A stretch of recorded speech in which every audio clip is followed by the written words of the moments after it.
Okay guys, today's project is this Ford T350, has the misfire. It was at a previous shop and apparently it was fixed. Cylinder number 6 had a misfire.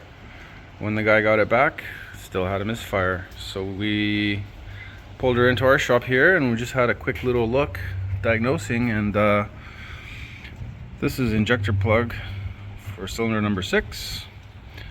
And it definitely would not work. It's not Bluetooth.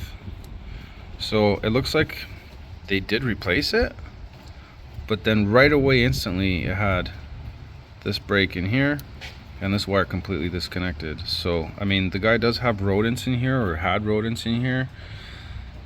Would they do that right away again? Possibly. I'm not sure what happened there, but